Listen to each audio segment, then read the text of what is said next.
Jorge Masvidal, Colby Covington. Something's happened in Miami. I mean, champ, what do you make of this? You know these two guys very well.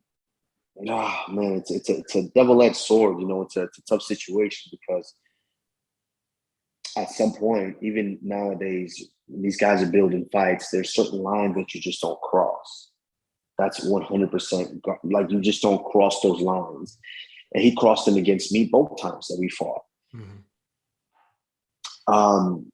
But at the same time, you have to be a smart enough individual to understand that there are consequences for every action that you take. And me being that smart guy, I understand that I get my chance to actually right the wrong. And like I said, when we get in that octagon, I'm the judge, jury, and execution. So with Covington, you said everything that you wanted to say, but you still had your time with me. And when we got in that octagon, I showed you who was boss. Mm-hmm. It was left there. We shook hands because at the end of the day, I am a competitor. We shook hands and we left it in there. Now, carrying it outside, it's a different situation because are you a competitor? Because you get paid for this. Are you a competitor or are you a street fighter?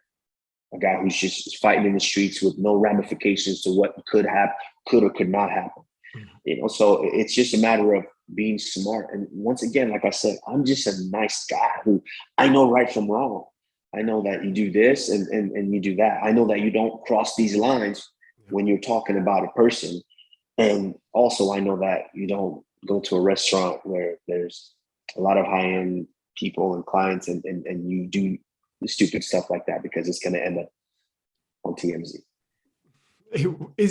Was it inevitable that something like this was going to happen at some point? Colby likes to push the envelope and Jorge, he can be a volatile character. We know this. Yeah, I wouldn't say it's inevitable because at the end of the day, we get paid to compete. Mm. You can't forget that because you are your status, you are who you are because you get paid to compete.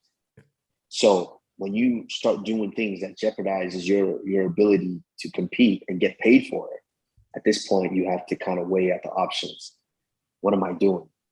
And it just didn't seem like that was probably the best decision and the best thing to do for him at that moment.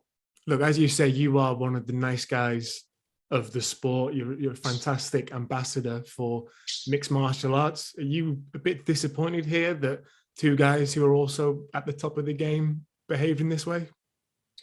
Yes, definitely. I was definitely disappointed. And that's why I tweeted out my tweet. And I said, we don't behave like that in this house. We do not behave like that. In my house, we don't behave like that.